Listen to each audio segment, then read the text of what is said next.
Well, good morning. Today is October 7th, 2024, and I am Kenny Polcari, your host of the party, and it is a lousy day here in South Florida. It's been raining since Friday. It's raining again today. The flooding is already starting to appear in the streets, and the hurricane hasn't even hit yet as it moves across the Gulf into the Floridian Peninsula, ready to hit Tampa and then come straight across the state and out the other side in Jacksonville. Down here in North Palm Beach, we're supposed to get heavy winds and more rains, but not a direct hit. So we sit and we wait. In any event, here are the things you need to know to get your day started. Well, Friday's non-farm payroll report came in strong, but did it really?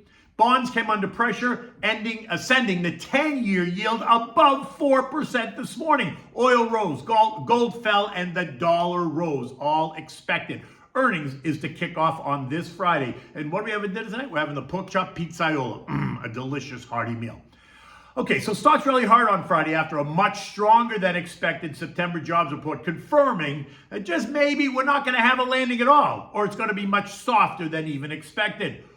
Or maybe it's just another one of those one-off reports that's going to be adjusted downward next month.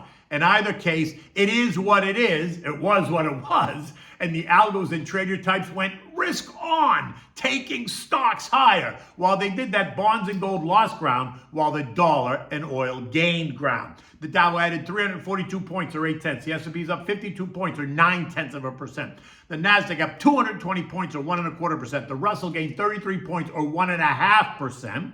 The transports rose 69 points or 0.5%, while the equal-weighted S&P added 54 points or 0.75%. The non-farm payroll report showed that we created 254,000 new jobs, well above the expectation of 150,000, which, while strong, now confirms that the Fed must take another 50 basis point cut off the table for risk of overstimulating the economy. Again, swaps traders are now pricing in only a 25 basis point cut in November, down from 50 basis points early last week. Now, there are some economists out there that are saying, whoa, not so fast, big boy. The number is not what it appears. Mohamed El-Elerian is one of those, while Marko Bojovic is another one. Now, Marko, at Bojovic on Twitter, is CEO at Arcomina, and he's a macroeconomist. And he points out that the seasonal factors were the highest on record, and that this number will be revised downward in future reports to reflect reality. Estimates range from a revision of 100,000 jobs down to as much as 300,000 downward. Oh boy, ouch, that's going to hurt if it hits. Now, the report supposedly confirming that the resilience of the economy, while the jobs created number blew the roof off, unemployment ticked lower to 4.1%, and average hourly wages month over month and year over year both came in stronger than expected, up 0.4% and up 4% respectively, rising faster than the rate of inflation. Those wage increases only going higher once the contract gets priced into the equation, right? I'm talking about the contract negotiated by the longshoremen in USMX. The longshoremen saw a 62% wage increase in their 6-year contract after the Biden-Harris administration put their hand on the scale, forcing USMX to make a temporary deal ahead of the election. Now, temporary is the key word in that sentence. Now, while the wage increases sound big, and it is, the contract was extended through January 15th of 2025, while they try to hammer out the details. So all they've really done is kick the can down the road. The strike is over for now, allowing that issue not to be an issue for Kamala, but it is by no means final. By no means does it take another strike off the table. And the union still has a lot of demands to settle, right? Things, benefits, healthcare, vacation days, overtime, wages, etc. Before this deal becomes final. But the big one is the use of automation in the ports. The union wants none of it, while the industry is demanding more of it. Ports around the world all use some level of automation. The Tuas port in Singapore is the world's largest fully automated terminal, and guess what? It opened last week in the middle of all this. In this country, the Los Angeles and the Long Beach ports are fully automated, while 3 of the East Coast ports are partially automated. The union wants to try and stop progress using automation, and I can tell you, as someone who lived through the automation of the capital markets, It is not happening.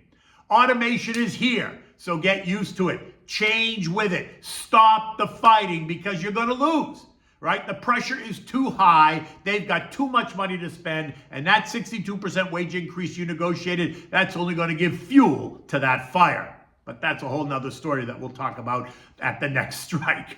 So after the news hit the tape, while stocks rose, bonds got whacked. The TLT down by 1.25% and the TLH down by 1.2%. The AG lost 0.7%. This all happening after the algos adjusted their rate hike outlook. The rally in bonds has been driven by the expectation of much lower rates in the months ahead. And Friday's non-farm payroll report suggests that the much part may not be happening, unless, of course, Marko's prediction is correct. So the 50 basis point cut priced into the November meeting has now been repriced as a 25 basis point cut, with some calling for no further rate cuts at this time. Thus the losses. And those losses sent bond yields higher, right? The 2-year rose 20 basis points, going from 3.72% to end the day at 3.92%. And this morning it's up another 7 basis points at 3.99%, while the 10-year shot up 12 basis points from 3.84 to end the day at 3.96. And this morning it's up another 4 basis points, piercing 4% at 4.01%. The last time the 10-year traded above 4% was on August 8th. 2-year and 10-year rates above 4% will once again put pressure on stocks, as nervous investors will choose to lock in 4% rates for some portion of their money. Futures are lower this morning as a result. We're going to talk about that in a moment. Oil continues to shoot higher, Friday rising by 1% to end the day at 74.45. And overnight, last night into today, it's up another 2.5% at 76.20 as the Mideast conflict continues. Options traders are now pricing in $100 oil by November. Bullish bets are surging with the November 100 calls options seeing their highest open interest on record. Now, oil is now up 17% off the September lows and is now broken through all 3 resistance trend lines, putting the July high of 81.75 in play. Now, $100 is quite bullish, and that would suggest that the conflict in the Mideast explodes, something I don't see at the moment. Today marks the 1 year since Hamas attacked Israel, so the tension is even higher. And while neither side, of which there are multiple now, Israel, Hamas, and now Hezbollah, as long as the Houthis and Iran and everybody else, are not that major oil producers. The option market players are betting that the crisis is going to broaden out, dragging other countries into the region to get involved, which will cause oil to spike. So sit tight. The VIX, which has surged higher in the past week, is up by another 2 points, or 10.7% this morning, as the angst builds. Angst driven by the Mideast conflict, driven by the U.S. election, driven by the start of earnings season this week, and driven by more economic data that could throw cold water on the latest jobs report. Gold lost ground on that latest report because it suggests that rates may not go lower in the near future when the NFP report came out. Gold plunged, falling nearly $30 in the minutes after 8:30 before analysts had a chance to kind of opine on the report. And when they did, then gold surged, trading as high as $26.90 before settling down $6 at $26.73 on Friday. This morning, as gold is up $4 at $26.76 as the analysis continues. Gold remains in that $26.50, $2700 trading range until we get more clarity from the Fed and what their next move will be. U.S. futures this morning are down. Dow futures down 190 points. S&P is down 31. The Nasdaq's down 140, while the Russell is down 7 points. This after everyone had the weekend to consider the implications of the latest non-farm payroll report and what it means for monetary policy and then for the economy. Aside from the big bank earnings that begin on Friday, we're going to have 2 of the latest inflation reports to deal with this week. Thursday brings us the September CPI report, which is expected to show a slowing pace of inflation, up 0.1% month over month and up 2.3% year over year on the top line, and then up 0.2% month over month and 3.2% year over year ex food and energy. PPI is due on Friday, and that is inflation at the producer level, and that too is expected to show a declining number month over month and year over year on the top line, while producer prices ex food and energy is expected to tick up slightly, up 0.2% month over month and up 2.7% year over year. Neither of these reports, if they come in as expected, will do anything to change the narrative. Remember, JJ told us that he is more focused on the labor market, not on inflation. European markets are mixed this morning. France and Germany are lower.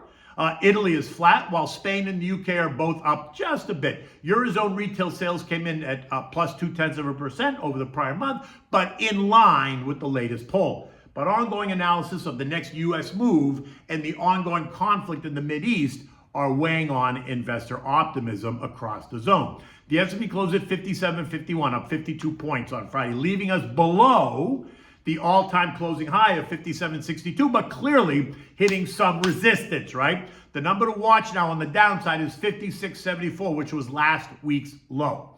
The weakness this morning will not test it yet, but any further analysis on Friday's number and the Fed's next move could easily cause the algos and the traders and investors to change their minds, right? And that would put more pressure on stocks. Speculation over what the earnings season will bring is now top of mind for many investors this week, as investors, traders, and the algos start to respond to what the guidance is going to look like. Companies that miss the number will be properly punished for not forewarning, while companies who did forewarn and missed the number will be rewarded. Why? Because they've already been punished. Unless they miss and then they give week forward guidance, then they're going to get punished again.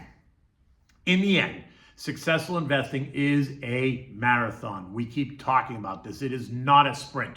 Remain focused on your plan. Talk to your advisor. Give me a call. You can go to my website. You can go to the Slatestone Wealth website and click on the Contact Me page and just put KP in the box. I'm happy to give you a call to discuss. Okay, so what do we have for dinner today? Well, we're going to have the pork chop pizzaiola. This is a delicious, hearty dish. And just like its sister recipe, steak pizzaiola, chicken pizzaiola, this is a hearty, full-bodied dish that can be eaten all by itself, enjoyed with a glass of Chianti or vino di tavola, which is like a table wine. No need to necessarily go over the top. It's about enjoying the moment. Now, for this, you're going to need thick-cut pork chops on the bone, about 3/4 of an inch thick. You need olive oil, oregano, garlic, onions, red and green bell peppers, julienne. You need a can of crushed tomatoes, not puree. You need some red wine, whatever you're going to use. You need salt and pepper. You need crushed fresh pepper flakes if you want to kind of add a little bit of a kick to it, but that's optional. In a saucepan, you're going to heat the olive oil. You're going to add the crushed garlic, sliced garlic. You're going to kind of saute it around for a couple of minutes until it's nice and golden. Then you're going to add in the sliced white onion and the julienne bell peppers. Turn the heat to medium and then kind of cover them, stir them until they're soft. That's going to be about 5 to 8 minutes. When that happens, you're going to add the crushed tomatoes. You're going to season it with oregano. You're going to add the red pepper flakes here if you want them. You're going to season it again with salt and pepper. Turn up the heat, bring it to a quick boil, then reduce the heat to medium. Now you're going to add the red wine, about 1/2 cup. That's all you need. And let it simmer and thicken up. Maybe 10 or 12 minutes, right? Leave the top off so that the alcohol evaporates. Next, you're going to rub the chops with olive oil and salt and pepper. Do not drown them in oil, just enough to massage the chops and prepare them for the skillet. Now you're going to heat up another skillet. You're going to put it on high heat. You're going to add the chops. If you have a rib skillet, that even works better. Sear them on both sides, just for about 4 minutes. Then turn them over and cook them another 4 minutes on the other side. Then take them off the heat, add the chops to the tomato sauce and the peppers, cover it, let it simmer for another 10 minutes. This should give you a nice medium chop. If you prefer more well done, let it simmer longer, right? That's all you need to do. When it's done, you're going to remove the chop from the skillet. You're going to arrange it on the plate nice. Then you're going to take the sauce and you're going to spoon the sauce over the chop.